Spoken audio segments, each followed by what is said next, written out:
আগামীকালের নির্বাচনে চাঁদাবাজি কি একটা গুরুত্বপূর্ণ ইস্যু হচ্ছে? এই প্রশ্নে প্রচুর আলোচনা বিশ্লেষকদের মধ্যে দেখা যাচ্ছে। ফেসবুকে প্রত্যেকে তাদের অপিনিয়ন দিচ্ছেন। যারা জামায়াত ইসলামীকে বেশ খানিকটা এগিয়ে রাখতে চান, এমনকি ক্ষমতায় চলে যেতে পারে এই ধরনের পারসেপশন তৈরির ক্ষেত্রে কাজ করছেন, তারা বলার চেষ্টা করছেন জামায়াত ইসলামী মূলত বিএনপির চাঁদাবাজি এটা কতটা কি এক্সটেন্ট সেটা নিয়ে কথা বলবো। এটাকেই টার্গেট করেছে। টার্গেট করে তারা জনগণকে বিএনপির প্রতি খেপিয়ে পাল্টা ভোট নিতে চাইছেন। তারা ওকে ওকে ওকে দেখেছেন, এবার আমাদেরকে একটু দেখুন। তাদেরকে দেখার কি আছে সেটা নিয়েও শেষ মুহূর্তে একটু কথা বলবো। কিন্তু তারা যে কথাটা বলার চেষ্টা করছেন যে এই দলটা এটা করছে, বা বিএনপি এর আগে ক্ষমতায় ছিল এবং সেখানে তাদের বিরুদ্ধে দুর্নীতির অভিযোগ করছেন। আমি আগে একটা ভিডিওতে বলেছি, এমনকি বেগম খালেদা জিয়া, যাকে তারা ওপরে খুব সম্মান দেখায়, তাকেও প্রকারান্তরে চোর বলেছে, কারণ 4 বার চ্যাম্পিয়ন হয়েছে একটি দল, এরকমভাবে যেন আমাদের আমির স্বয়ং বলেছেন। সো এগুলোরকে কেন্দ্র করে তারা মূলত বিএনপিকে আক্রমণ করার চেষ্টা করছে। এই ধরনের একটা প্লট যে তৈরি হচ্ছে এটা অনুমান করা যাচ্ছিল। চাঁদাবাজি বিশেষ করে এটাকে যে মূল টার্গেট করা হবে, এটা বহু মাস আগে থেকে বলছি। টিভি টকশোতে কখনো কখনো বা অনেক সময় এই প্রসঙ্গ এসছে। আমি যখন আমার জাহেদ স্টেকের কথা বলেছি তখনও বলেছি, দেখুন চাঁদাবাজি যা আছে, কে করছে কী করছে সেটা পরের আলোচনা। এটা রাষ্ট্রে যখন এই ঘটনা ঘটবে, এই ঘটনা ঘটে, এটা ট্রু, এটা খুব দ্রুত এলিমিনেট করা যাবে কি না সেটা নিয়েও কথা বলবো, কিন্তু এটা ঘটছে। এটা আওয়ামী লীগের সময় ছিল, আওয়ামী লীগ চলে যাওয়ার পরও আছে। একটা রাষ্ট্রের সরকারের কাজ হচ্ছে এই ব্যাপারগুলোতে ব্যবস্থা নেওয়া। প্রায় ক্ষেত্রেই যে সরকার ক্ষমতায় থাকে তার লোকজনই যেহেতু এই কাজটা করে, অনেক ক্ষেত্রে তারা এক ধরনের ওভারলুক করার চেষ্টা করে, সে দেখছে না, এরকম একটা ভাব করে। কিন্তু এই ইন্টারিম গভর্নমেন্ট কেন এদের বিরুদ্ধে ব্যবস্থা নেয়নি, এটার একটা ব্যাখ্যা আমরা তখন করেছি। আমি বহুবার বলেছি এটা আসলে করতে দেয়া হচ্ছে।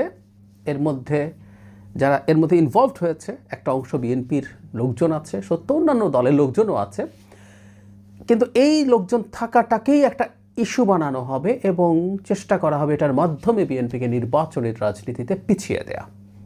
এই কারণেই এটায় খুব বেশি বাধা দেওয়ার চেষ্টা হয়নি।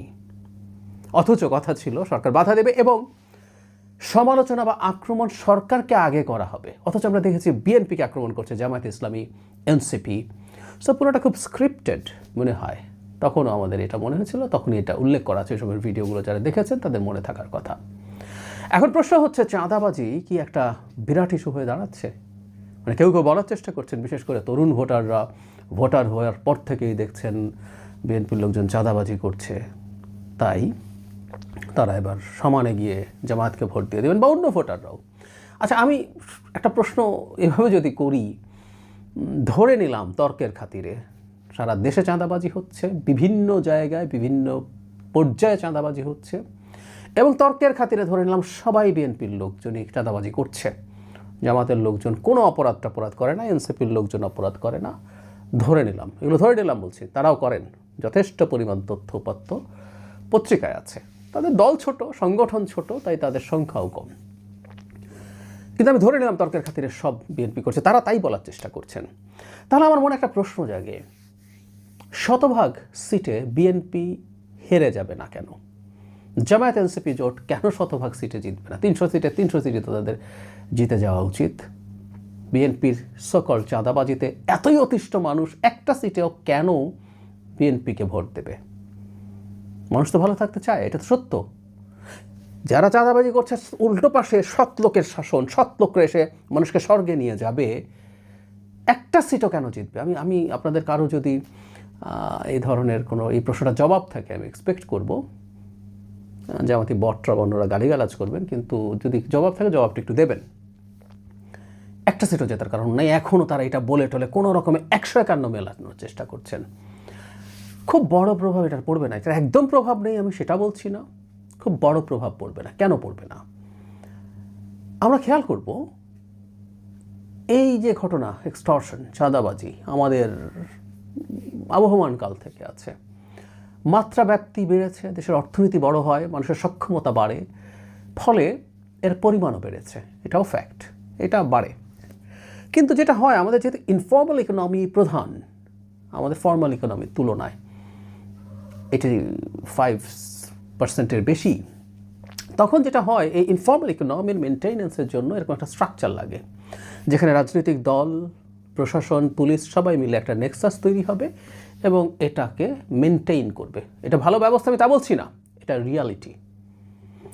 ফলে আর কেউ আসলেও যে এই সমস্যার সমাধান রাতারাতি করে ফেলতে পারবে, একেবারেই ভুল কথা। এটা তার শতভাগ সদিচ্ছা থাকলেও পেরে উঠবে না। ওই আলোচনা আজকে ঢুকছি না, কিন্তু যেটা বলছিলাম, ফলে আবহমান কাল থেকে যারা চাঁদাবাজির শিকার হন তারা এটাকে তাদের মতো করে মেনে নিয়েছেন। অনেক ক্ষেত্রে মেনে নিতেও হয়। চাঁদাবাজি যে সবসময় খুব বড় বড় ব্যবসায়ীরা হচ্ছেন, মধ্য পর্যায়ের ব্যবসায়ীরা হচ্ছেন, তা না। চাঁদাবাজি খুবই ছোট ব্যবসা করেন, এমন মানুষও করেন। কিন্তু যিনি সবচেয়ে বেশি ভুক্তভোগী হন, তিনিও আসলে এই চাঁদাবাজিকে মোটা দাগে তার একটা ভাড়া হিসেবে দেখেন। ফুটপাতে দোকান বসেছে, এই দোকান থেকে চাঁদাবাজি হয়। এখন উনি যে ফুটপাতে বসেছেন, সেই দোকানটা মেনটেইন করা, ওখানে অবৈধ বিদ্যুতের লাইন আছে, ওনার জায়গাটা ঠিক রাখা, উনি তো এটাকে ভাড়া হিসেবে দেখেন। এটার উপরে ভিত্তি করেই তিনি ব্যবসা করেন এবং ব্যবসা করে ভালো আছেন। এরকম লক্ষ লক্ষ ব্যবসায়ী আছে, ছোট, আমি ক্ষুদ্র, যারা সবচেয়ে সাফার করে, আমি তাদের কথা বলছি। এর বাইরে যারা এই ধরনের ব্যবসায়িক তেমন কোনো কাজে জড়িত না, এর বাইরে বিরাট একটা অংশের মানুষ চাঁদাবাজি জিনিসটা দেখেন না। চাঁদাবাজি জিনিসটা দেখেন না প্রায় সব ক্ষেত্রেই। মানে চাঁদাবাজি দেখেন না এই সংখ্যা অনেক অনেক অনেক বেশি যিনি চাঁদাবাজি সরাসরি দেখেন বা ফেস করেন তাদের তুলনায়। এর মধ্যে কোনো কনফিউশনের কিছু নেই। সুতরাং চাঁদাবাজির যে বয়ান, এটা সমাজের ব্রুট মেজরিটিকে কানেক্ট করে না। খুব সচেতন মানুষ যদি হন, তার কাছে মনে হয় যে আমি সাফার করছি না, কিন্তু আমার স্টেটে এই ধরনের ঘটনা ঘটা উচিত না, এটা সত্যিই উচিত না। আবারও বলছি, সেই মানুষ হয়তো হতে পারেন যদি সাফারার না হন। আর যারা সাফারার আছেন, তারাও কি চাঁদাবাজিতে খুবই মেজাজ খারাপ করে আছেন? জামাতের পক্ষ থেকে এবং জামাতের লোকজন বলার চেষ্টা করেন, আওয়ামী লীগ চলে যাওয়ার পর বিএনপি এসে অনেকেই এই চাঁদাবাজিতে জড়িয়ে গেছে, সে কারণে তারা বিএনপি আর আওয়ামী লীগকে এক করে দেখছে। হাস্যকর কথা। শেখ হাসিনাকে যখন সরাতে চেয়েছিল, ধরে নিলাম যদি নির্বাচন হতো, শেখ হাসিনাকে যদি ভোট দিয়ে সরিয়ে দিত মানুষ, তখনও মানুষ এক্সপেক্ট এটা করতো না যে বিএনপি এসে চাঁদাবাজি এলিমিনেট করে ফেলতে পারবে। মানুষ যেটা চায়, উইচ ইজ ভেরি ইম্পর্ট্যান্ট, এই জিনিসটা ধাপে ধাপে কমে আসবে। করতে করতে একটা সময় আমরা এমন একটা সিস্টেম, এমন একটা স্ট্রাকচারের দিকে যাব যখন এই বিষয়টা আর থাকবে না। আওয়ামী লীগের অপরাধ পাপ ছিল অন্য অনেক কিছু, সেই আলোচনা আজকে ঢুকছি না। সুতরাং বিএনপি এসে অনেকেই এই ধরনের কাজে ইনভলভ হয়েছে, এটার জন্য বিএনপি ভোট হারিয়ে টারিয়ে দেউলিয়া হয়ে যাবে, এর চেয়ে কোনো হাস্যকর যুক্তি নেই। একই সাথে এটাও বলা দরকার, শুরু থেকে বিএনপি অসাধারণ একটা সদিচ্ছা দেখিয়েছে যে এই ধরনের ঘটনায় বিএনপি রেসপন্ড করে। সে অনেক মানুষকে বহিষ্কার করেছে, জাস্ট পত্রিকায় অভিযোগ এসেছে এটার ভিত্তিতেই। অনেকে বলেন অনেক বেশি টাফ হয়ে গেছে বিএনপি, তারপরও বিএনপি এটা করেছে এবং এটা একটা পজিটিভ ইম্প্যাক্ট মানুষের মধ্যে আছে যে এই বিএনপি সুন্দর, এই বিএনপি আগের বহু দল যেভাবে করতো, ডিনায়াল ছিল, সেটার মধ্যে নাই। সুতরাং সে যদি কখনো তার হাতে এক্সিকিউটিভ পাওয়ার থাকে, ইনফ্যাক্ট এতদিন তো সেই পাওয়ারটা ছিল না, সে যদি ক্ষমতায় আসে, বিএনপি ক্ষমতায় আসবে, বড় বিজয় নিয়ে আসবে, তখন সেই ধরনের বিষয়ে ব্যবস্থা নিতে শুরু করবে। তখনও ইনফ্যাক্ট যারা আছেন তখন ভ্যালিড প্রশ্ন করতে পারেন এই জিনিসটা হচ্ছে, এই ব্যাপারে বিএনপি কী ব্যবস্থা নিচ্ছে সেগুলো। আবারও বলছি, এটা রাতারাতি করা যাবে না। এই ইনফর্মাল সিস্টেম রাতারাতি শেষ করে ফেলার কোনোভাবেই সম্ভব না। ফলে আমি মনে করি এই দেশের মানুষ বাংলাদেশকে বেহেশত চায় নাই। জামাতের সকল সৎ লোকেরা এসে বাংলাদেশকে বেহেশত বানিয়ে ফেলবেন, এই দেশের মানুষ এতটা চায় না। বরং এই বেহেশত বানানোর বাহানায় জামায়াত বাংলাদেশকে একটা বাসযোগ্য মধ্যযুগীয় স্টেটে পরিণত করতে পারে, সে কথা বলবো। এটা মানুষ বোঝে। এই দেশের মানুষের কালেকটিভ উইজডম ভালো, তার অনেক কিছু বুঝতে পারে। এই জামাতের এই সৎলোকরা, সকল সৎলোকরা বহুদিন ধরে মানুষকে প্রলুব্ধ করেছে। সৎলোকের শাসনের টাকা ছিল, ধর্ম বিক্রি করেছে, ধর্ম ব্যবহার করেছে, কিন্তু তারপরও তারা মানুষের কাছে ট্র্যাকশন পায়নি। মানুষ রাইটলি মনে করে যে আমরা এই ধরনের একটা অপশক্তিকে ক্ষমতায় আনবো না।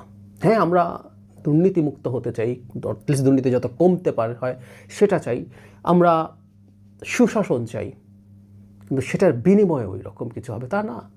আবহমান কাল থেকে এই ধরনের অভিযোগ বিএনপি বা একটা সময় আওয়ামী লীগ যখন গণতান্ত্রিক ছিল তার সাথেও ছিল,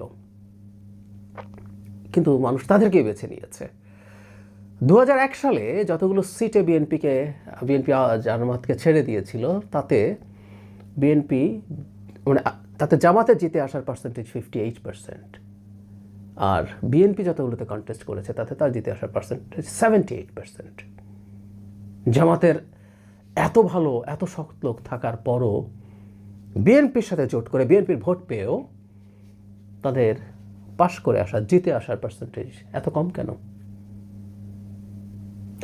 সুতরাং চাঁদাবাজি প্রচুর বলছেন, মানে লোকজন ফান করছে। এখন তোমার নামকে জিজ্ঞেস করলে লোকজন, জামাতের লোকজন নাকি চাঁদাবাজি বলে ফেলেন। এই ধরনের ফান টান ফেসবুকে দেখা যাচ্ছে। তারা এটা নিয়ে ক্রমাগত করে গেছেন।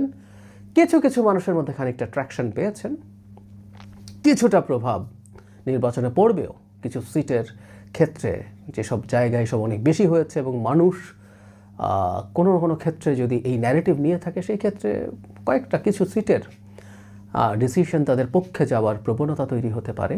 কিন্তু যে বললাম, রিয়েল প্রবলেমে কোন মানুষ কতটুকু সাফার করছে দিনের শেষে ভোটাররা সেভাবেই দেখে। এটা মোটেও বড় কিছু হতে যাচ্ছে না। আর মানুষ এটা বিশ্বাস করে। জনাব তারেক রহমান এই আস্থা তৈরি করতে পেরেছেন যখন তিনি রাষ্ট্রের দায়িত্বে আসেননি, তার আগেই তিনি এই প্রবলেম রেকগনাইজ করেন, এর বিরুদ্ধে দলীয় ব্যবস্থা নিয়েছেন এবং তিনি নিশ্চয়ই এটার বিরুদ্ধে কঠোর ব্যবস্থা নেবেন। নির্বাচনী মাঠে যেটা হয়, অনেক সময় অনেক কিছু নিয়ে ডিল করা, কথা বলা রাজনৈতিকভাবে কৌশলগত ভুল হিসাবে কেউ ভাবতে পারেন। এইসব নানান হিসেব নিকেশ থাকে। আমরা জনাব তারেক রহমানের শেষ স্পিচে আমরা দেখেছি তিনি পূর্ববর্তী সরকারগুলোর সময় তাদের যদি কোনো ভুল হয়ে থাকে সেটার ব্যাপারে তিনি ক্ষমা চেয়েছেন। ঠিক একইভাবে আমি মনে করি এই সময়টা বিএনপি ক্ষমতায় ছিল না, কিন্তু একেবারে তৃণমূল পর্যায়ে বিএনপির নেতাকর্মীদের মধ্যে এক ধরনের ক্ষমতায় থাকার বোধ তৈরি হয়েছে। এ সময়ও তাদের যে ভুলভ্রান্তি আছে সেগুলো তিনি রিকগনাইজ করেন, অপরাধ আছে সেগুলো রিকগনাইজ করেন এবং অবশ্যই তিনি ব্যবস্থা নেবেন। মানুষ এই আস্থা তার উপরে রাখে। আমি দুঃখিত জামায়াতে ইসলামী, আপনাদের এই কৌশল দীর্ঘদিন থেকে প্লট তৈরি করা হয়েছে। ইন্টারিম এটার পার্ট ছিল। ইন্টারিম সরকার, ওই যে বলেছিলাম, চাঁদাবাজদেরকে গ্রেফতার না করে, দখলবাজদেরকে গ্রেফতার না করে এই বদনামটা তৈরির সুযোগ দিয়েছে। সবার যে মিলিত প্রজেক্ট সেটা ফেল করছে। আমি কনফিডেন্ট